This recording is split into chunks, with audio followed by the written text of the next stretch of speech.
dengan saya, Kak Dia dan Kak Doetan dalam Kak Doetan Berkisah.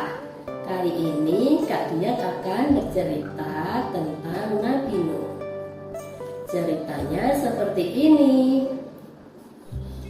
Nabi Nuh adalah putra Lamik bin Matusaleh atau Mutawasilah bin Idris yang dilahirkan 116 tahun setelah Nabi Adam alaihi salam wafat.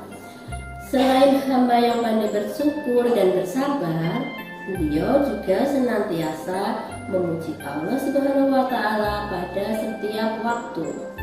Sebelum kehadiran Nabi Nuh alaihi salam dan kaumnya, hiduplah 5 orang lelaki saleh. Mereka bernama Wad, Suwa, Yakut, Yakub, dan Nasr. Kelima orang itu dihormati kaumnya karena keadilan dan kesalehannya. Kelima orang itu meninggal dunia. Kaumnya sangat bersedih. Mereka merasa sangat kehilangan. Bahkan ada juga yang menangisi dan meratapi kematian mereka. Tiada yang dapat menggantikan posisi kelima orang itu. Suatu hari, datanglah iblis yang menyerupai seorang lelaki. Dia melihat kesedihan yang melanda kaum itu dan memanfaatkannya. Iblis menawarkan diri, "Apakah kalian mau aku buatkan patung yang menyerupai kelima orang saleh itu? Patung itu akan membuat kalian selalu ingat dengan orang-orang saleh itu," ujuk si iblis. "Ya, kami setuju," jawab mereka. Orang-orang tersebut tersetuju dengan usulan lelaki itu. Mereka sangat senang karena dapat selalu mengenang orang-orang saleh tersebut, sehingga mereka semakin giat beribadah. Lelaki itu membuatkan 5 patung untuk mereka. Patung tersebut diberi nama sama seperti nama kelima orang saleh itu. Tahun demi tahun terus berlalu. Generasi demi generasi berganti. Patung yang tadinya hanya digunakan untuk mengenang kesalehan kelima orang tersebut disalahgunakan oleh anak cucu kaum itu. Patung-patung menjadi benda keramat, diyakini sebagai Tuhan yang dapat mendatangkan kebaikan dan menjauhkan mara bahaya. Patung berhala yang pertama kali disembah adalah Wad. Kemudian disusul patung-patung berhala lainnya. Meskipun menyembah berhala tidak ada pengaruh yang berarti pada diri mereka untuk berbuat kebaikan. Keadaan masyarakat mulai memburuk saat sebagian besar penyembah berhala tidak memiliki iman kepada Allah Subhanahu wa Ta'ala. Perbedaan si kaya dan si miskin terlihat nyata. Harta yang berlimpah telah membuat mereka sombong. Si kaya semena-mena menindas orang-orang miskin. Bosan ditindas, orang-orang miskin memberontak. Mereka membalas perbuatan orang-orang kaya. Terjadilah kejahatan di mana-mana. Pada saat itulah Allah Subhanahu wa Ta'ala mengutus Nabi Nuh alaihi salam ke tengah-tengah kaum itu. Bani Rasid adalah nama kaum tersebut. Nabi Nuh alaihi salam menjadi rasul pertama yang diutus oleh Allah Subhanahu wa Ta'ala kepada kaum yang mempersekutukannya dengan berhala. Nabi Nuh alaihi salam mulai mengajak kaumnya untuk kembali menyembah Allah Subhanahu wa Ta'ala. Beliau menyeru mereka agar mau meninggalkan tradisi penyembahan berhala, meninggalkan perbuatan keji dan jahat terhadap sesama manusia.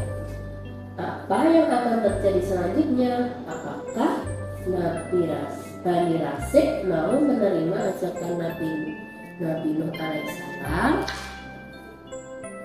Nah, selanjutnya teman-teman, Nabi Nuh mulai berdakwah. Nabi Nuh berdakwah kepada kaumnya agar kembali menyembah Allah Subhanahu wa Ta'ala. Ditunjukkannya segala kebesaran Allah Subhanahu wa Ta'ala, mulai dari penciptaan langit dan matahari sebagai sumber pelita. Pergantian malam menjadi siang dan semua kenikmatan yang mereka rasakan merupakan tanda kebesaran Allah Subhanahu wa Ta'ala. Dakwah Nabi Nuh alaihissalam ini ternyata menuai ejekan dan hinaan dari para pemuka kaum penyembah berhala. Nabi Nuh alaihissalam bersabar, terus mengajak kaumnya menyembah Allah Subhanahu wa Ta'ala. Berbagai cara terus dilakukan agar kaumnya mau mengikutinya ke jalan yang benar. Ajakan itu dilakukan secara sembunyi-sembunyi, juga terang-terangan di depan banyak orang. Siang dan malam Nabi Nuh alaihissalam menyeru berbagai janji kenikmatan Allah Subhanahu wa Ta'ala seperti surga dan seisinya yang begitu menakjubkan telah disampaikan kepada kaumnya. Begitu juga dengan ancaman Allah Subhanahu wa Ta'ala bagi mereka yang ingkar kepadanya. Suatu hari Nabi Nuh alaihissalam mendatangi kaumnya.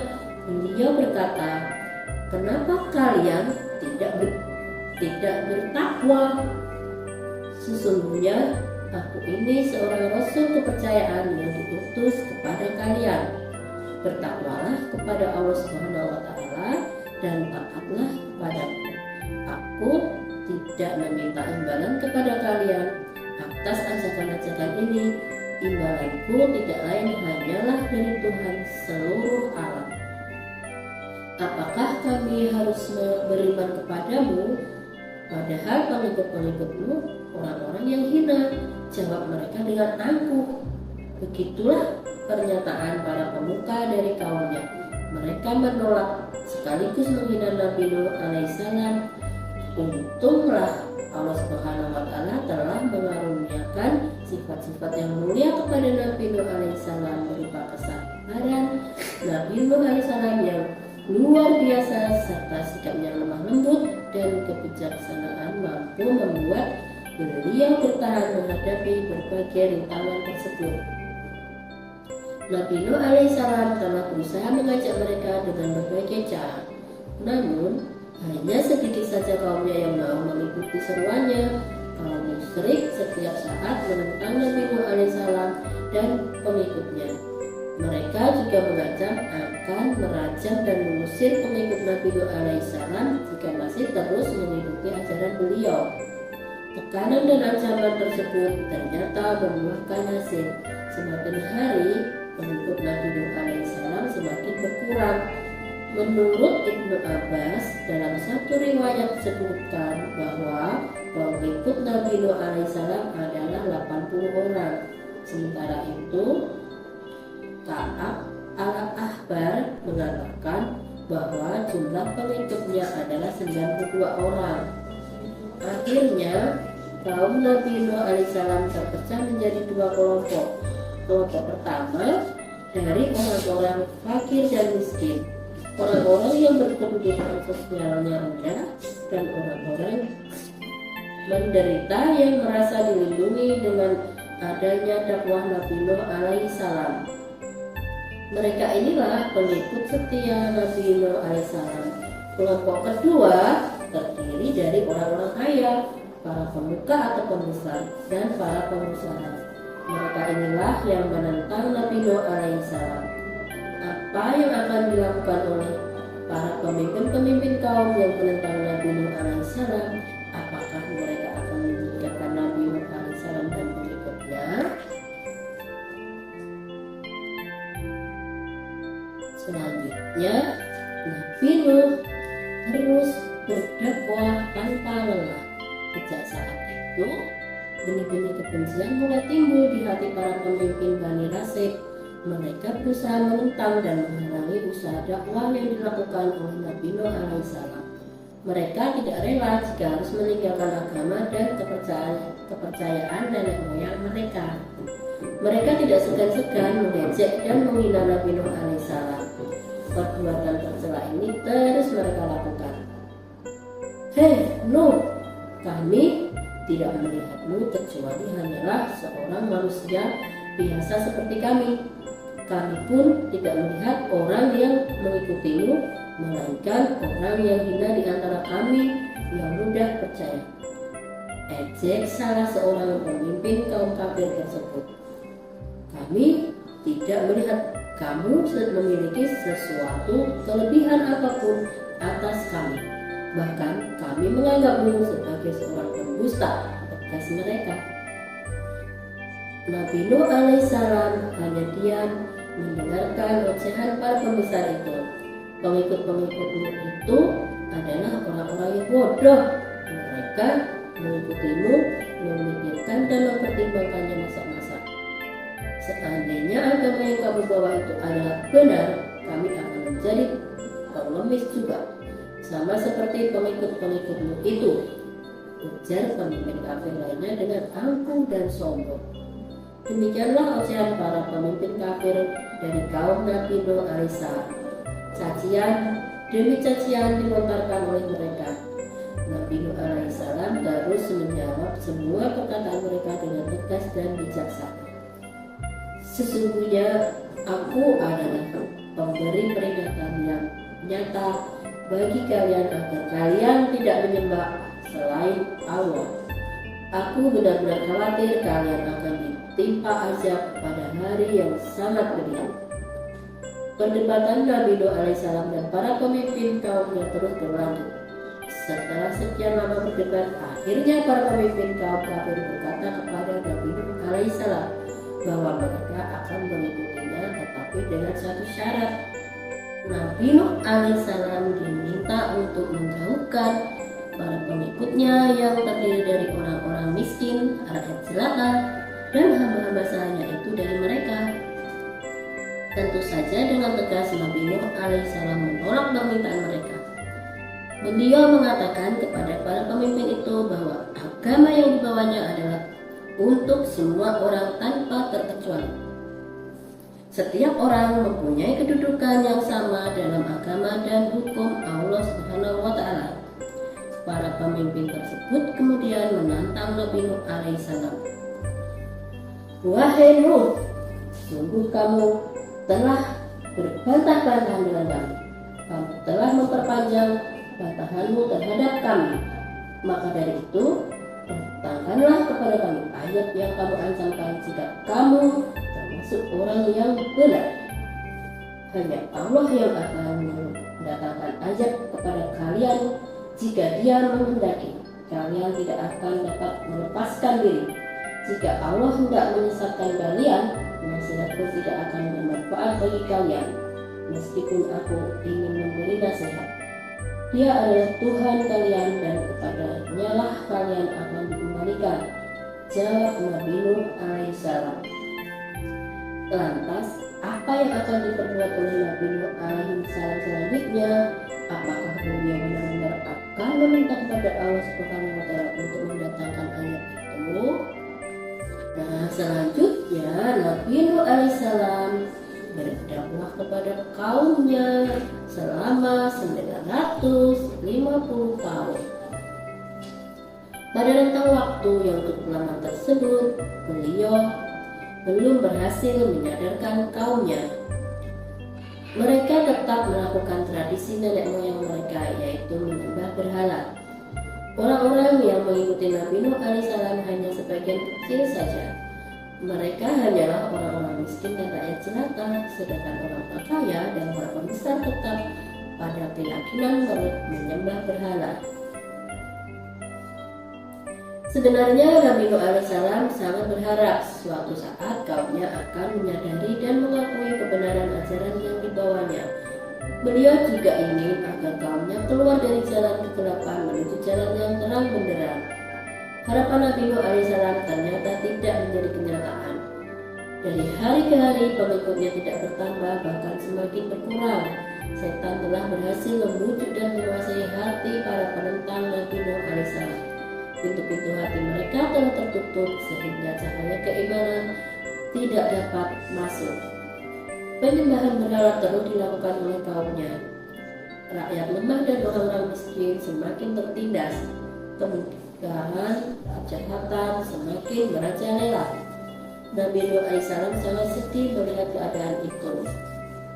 Suatu hari turunlah wahyu dari Allah Subhanahu wa Ta'ala kepada Nabi Nuh alaihissalam. yang bunyinya, ketahuilah tidak akan beriman di antara kaummu kecuali orang yang benar-benar beriman saja.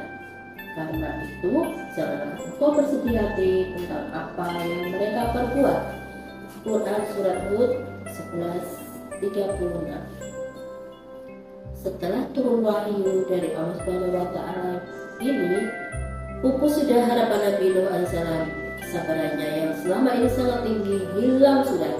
Dia tahu bahwa tidak ada seorang pun yang mampu memberikan hidayah kecuali Allah Subhanahu wa Ta'ala. Hanya Allah Subhanahu wa Ta'ala yang dapat memberikan petunjuk kepada orang-orang yang dikehendakinya.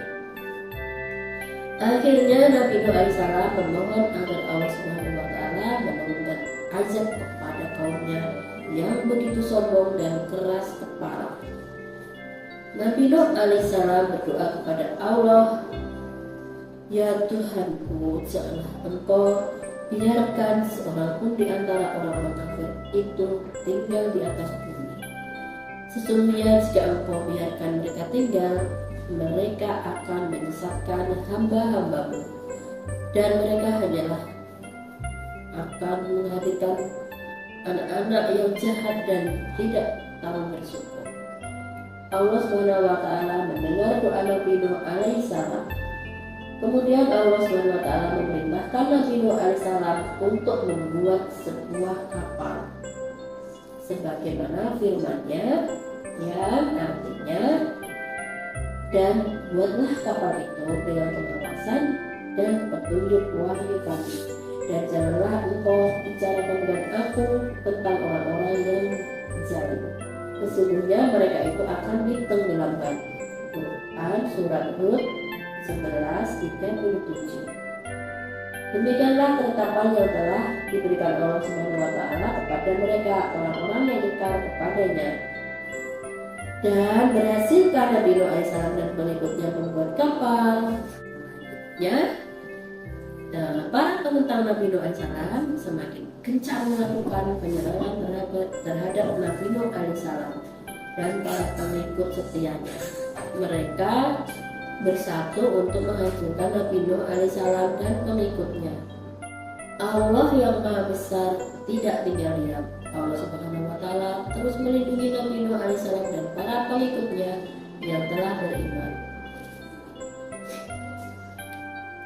Allah Subhanahu wa Ta'ala telah menetapkan hukumannya kepada kaum fakir tersebut. Hukuman itu sangat mengerikan. Sebuah kekuatan yang amat dahsyat akan menghancurkan mereka. Allah Subhanahu wa Ta'ala akan menenggelamkan mereka. Allah Subhanahu wa Ta'ala telah memerintahkan Nabi Nuh alaihissalam untuk membuat sebuah kapal. Kapal itu berukuran sangat besar. Sebelumnya belum pernah ada kapal yang besarnya sebanding dengan kapal Nabi Nuh alaihissalam. Nabi Nuh alaihissalam segera mengumpulkan semua pengikutnya. Mereka mengucapkan perintah itu bersama-sama siang dan malam. Mereka terus bekerja bersama tanpa kenal lelah. Pembuatan kapal tersebut dikerjakan di luar kawasan tempat tinggal mereka. Tujuannya agar mereka dapat bekerja dengan benar. Namun sayangnya kaum kafir tetap saja mengganggu dan mengejek mereka. Mereka ditertawakan oleh kaum kafir yang selalu menghina mereka. Mereka mengejek. Mereka mengatakan bahwa kenapa mereka sekarang menjadi tukang kayu dan membuat kapal.